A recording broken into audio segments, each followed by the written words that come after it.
Silence feels uncomfortable for you, and that's not random. If you sit in a quiet room with no phone, no music, no background noise, no scrolling, how long before you reach for something? Be honest. 30 seconds, a minute, maybe less. Most people don't realize how quickly their hand moves automatically, not because they need information, not because something is urgent, but because stillness feels wrong. That discomfort is the signal. Your brain has been trained to fear silence, and you didn't even notice it happening. Think about your day. You wake up and check your phone. Input. You brush your teeth while listening to something. Input. You drive with music or a podcast. Input. You work with tabs open. Input. You relax with television. Input. You fall asleep scrolling. Input. From the moment you wake up to the moment you sleep, your brain is almost never without stimulation. And when stimulation becomes constant, silence becomes foreign. Foreign becomes uncomfortable. Uncomfortable becomes something you avoid. But here's what most people don't understand. Silence isn't empty. Silence is where your brain resets. When there is no new input, and your mind starts processing what's already there. It organizes thoughts. It closes loops. It integrates emotion. It reduces background stress. But if you never allow silence, nothing gets fully processed. Imagine eating every hour without ever letting your body digest. Eventually you feel bloated, heavy, sluggish. That's what constant mental input does to your mind. You're mentally bloated. You're not weak. You're overloaded. And when you're overloaded, you crave more stimulation. Because stimulation temporarily overrides discomfort. Scrolling distracts you from your own thoughts.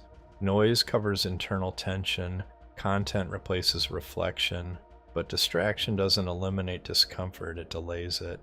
And delayed discomfort compounds. That's why silence feels louder than it should. When you finally sit still, your thoughts rush in. Unfinished tasks, things you forgot, conversations you replay, mistakes you revisit, comparisons you avoid. The brain says, here's everything you haven't processed yet, and instead of sitting with it, you escape. Back into stimulation, back into noise, back into scrolling. Because scrolling feels easier than sitting with your own mind. But that's the trap. You think you're resting. But you're consuming, you think you're relaxing, but you're activating, you think you're decompressing. But you're adding more images, more opinions, more comparison, more unfinished loops. Every piece of content requires evaluation. Is this interesting? Do I agree? Should I respond? Is this better than me? Is this relevant? Micro decisions, hundreds per hour, your brain is constantly deciding. And decisions cost energy, even tiny ones. That's why you can sit on a couch for 2 hours and still feel exhausted. It's not physical, it's cognitive. Cognitive fatigue is invisible, but it's heavy.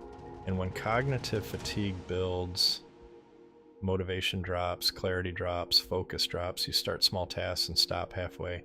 You feel mentally crowded, like there are too many tabs open. You don't feel calm, you feel wired, tired but wired. And that state is uncomfortable. So what do? More stimulation, more distraction, because it feels relieving in the moment, but the relief is short-lived because your brain never actually turns off. It just switches sources of input. This is why weekends don't feel restorative. You don't unplug, you change platforms. Work emails become social feeds. Deadlines become comparison. Meetings become notifications. There is no true off switch. And without an off switch, the nervous system stays slightly elevated. Not panic, not crisis, just background tension. And background tension feels like restlessness, impatience, low tolerance, difficulty focusing, irritability, mental heaviness. This is why even simple things feel harder. Your baseline is elevated. You are rarely in a fully calm state. Silence feels uncomfortable because calm feels unfamiliar. But calm is not weakness. Calm is restoration. And restoration is required for clarity. Here's something important. Your brain evolved in environments with natural silence. Long walks, long stretches of quiet, single task focus, minimal input. Now you live in infinite input, infinite opinions, infinite updates, infinite comparison. Your nervous system was not designed for infinite stimulation. It was designed for cycles, on and off, focus and rest, engagement in stillness, you've removed the stillness, so the system never resets. And when it doesn't reset, everything feels harder because mental energy is not replenished, and you can sleep 8 hours and still wake up tired. Because sleep is physical restoration. But if you fell asleep stimulated, if you woke up stimulated, if your day is constant input, your brain never had real silence. Sleep doesn't erase cognitive overload instantly. There needs to be space before and after. That's why your best ideas come in the shower, or while driving or walking without headphones, because those are rare moments of reduced input. In those moments, the brain processes, it organizes, it closes loops, creativity surfaces, clarity surfaces, insight surfaces, not because you forced it, but because you allowed silence. Most people don't lack discipline, they lack white space, they lack protected mental space. Every minute is filled, even downtime is filled. And a filled mind cannot feel light, a filled mind cannot feel clear, a filled mind cannot feel motivated. It feels heavy, and heavy feels like burnout, but sometimes it's backlog, unprocessed backlog.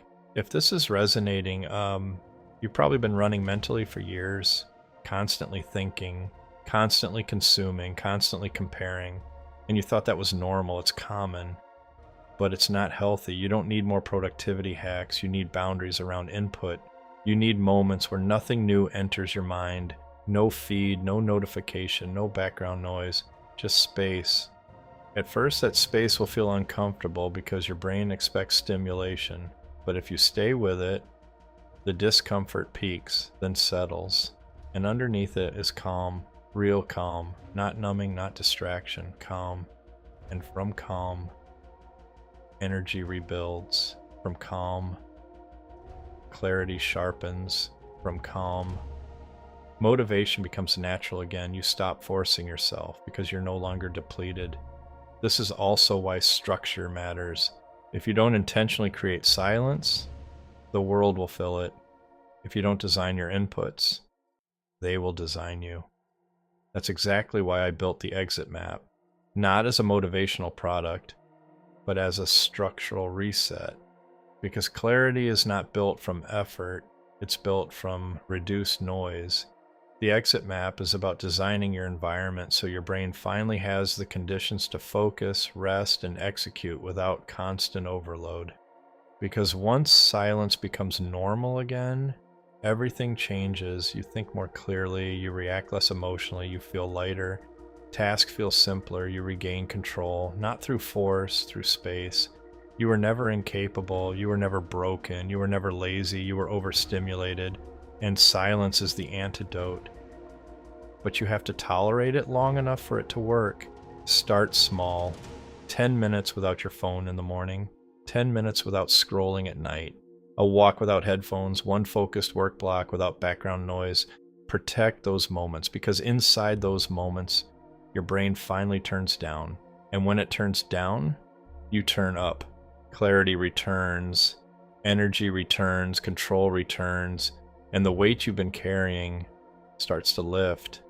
Silence feels uncomfortable, but it's also where freedom begins.